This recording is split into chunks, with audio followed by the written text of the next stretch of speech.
Welcome back, Nick Lenz's Comic Corner, Classic / Non-Classic. This is episode number 453 and Doubleshot 370. Two IDW trades.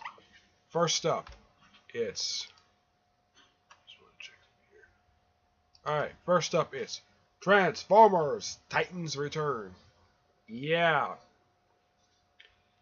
This particular storyline came out just before Revolution. This is basically the road to it. This trade collects the Titans Return one-shot, the final two issues of both Transformers Volume 2, issues 56, 57, and the final two issues of Transformers More ACI, 56 and 57. Yep. Now, there are two different writers on here. The Titans Return, that's written by Marguerite Scott. That's that one. James Robert, John Barber. Marguerite Scott currently does 201. Yeah, and the artwork for that one and the Transformers series done by Lavado Romandelli. More Mitsuai is done by James Roberts and artwork by Priscilla Tramodato. Yeah.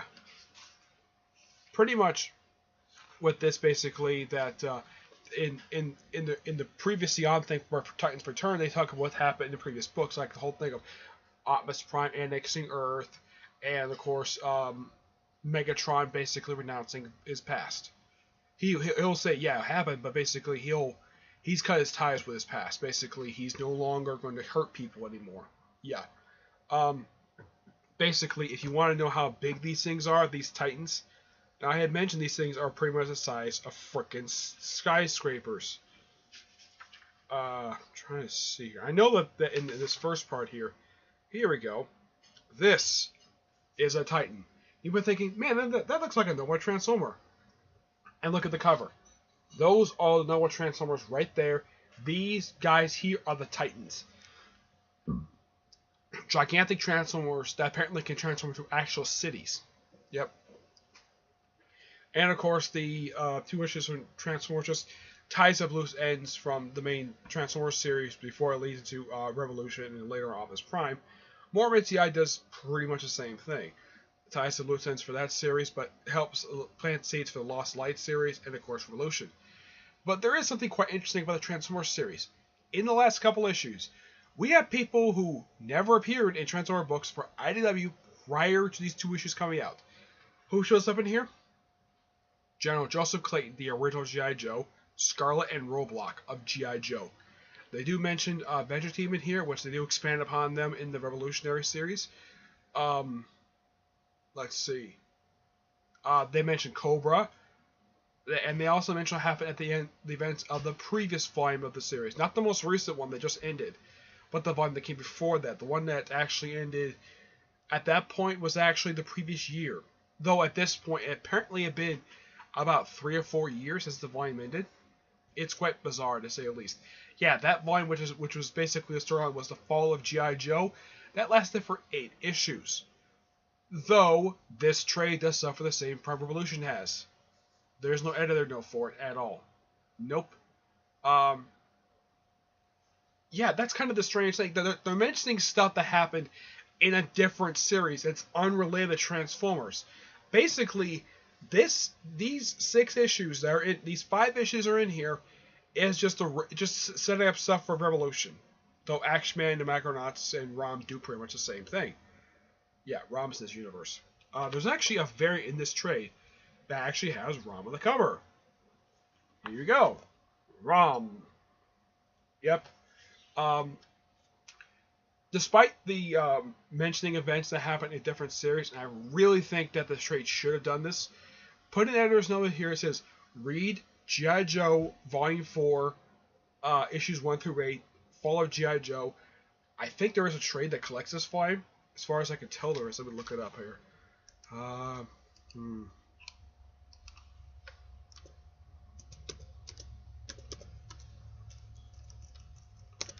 Let's see.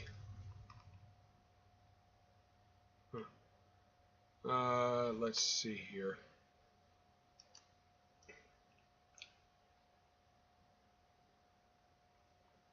Yes, there is 2 trades that collect this volume.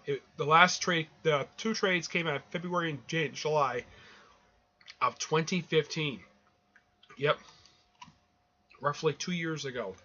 And I would think with the release of the trade, they would actually fix this little problem of, you know, putting a little editor's note in here that says, read this, read these 2 trades to understand what the heck they're talking about.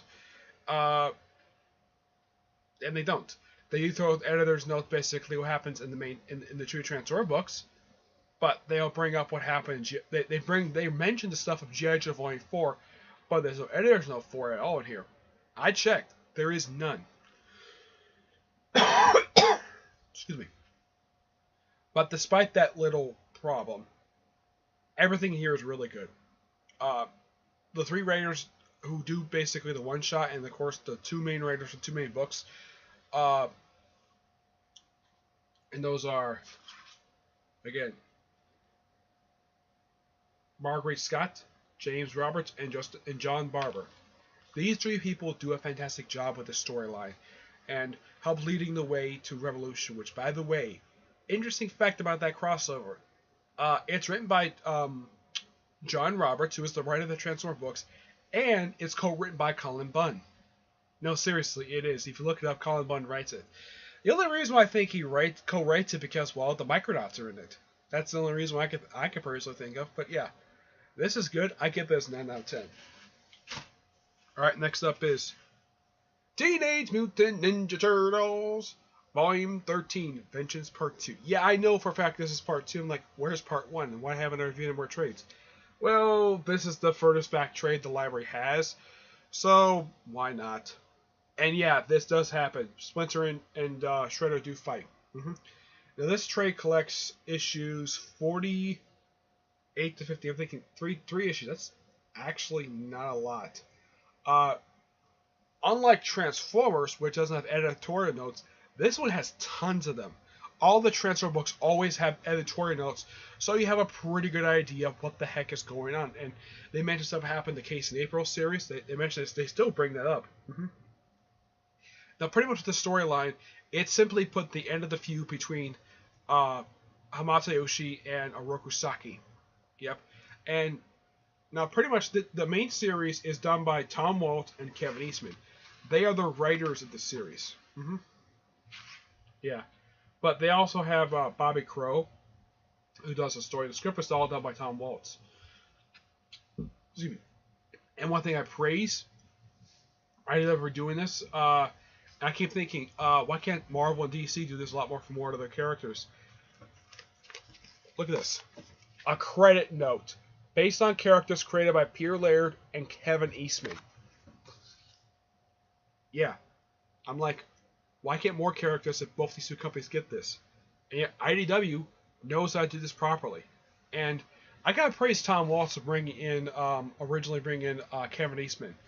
I mean, this is actually a brilliant stroke of genius. And one thing also quite interesting, though, Kevin Eastman not only does co-writing on the series, but he also does the freaking covers. Yeah, he actually does covers. And from what I've heard, these are heavily sought after covers. People love getting these dang covers. Let's see here. Here's the Kevin Eastman cover right here. Yep, that's Kevin Eastman. Oh, here's the cover that's on the tray. This cover is done by Meadows Salantio. I think that's how you pronounce the person's name. Yeah, that's the same cover for this particular trade. Donnie, who had apparently been killed off by Bebop and Rocksteady. Yeah, they're actually a lot more competent in this series. They basically apparently kill him by basically beating them with sledgehammers. Yeah. And his mind got transferred to Metalhead. Though in here, Metalhead self-destructed, and bam, you see Donatello. But they do explain the course of the story. These 3 issues also have the first in-shadow appearance of, well, you don't see him fully, of Leatherhead. Yeah, he makes his first appearance in the storyline. Where basically he gives Donatello a healing mutagen that heals him. And he comes in the fight, and they defeat everybody who was basically participating in this. Karai basically has to basically talk to her. Well, basically, it's kind of strange, though, because commonly in most interpretations, Karai is normally Shredder's daughter. And here, she's Shredder's granddaughter, which that honestly makes no sense. Because I'm questioning, though, who are her parents? And who did the Shredder have kids with? That's just an honest question. And as for what the Shredder looks like before he died, they do actually show him what he looks like. Mm-hmm.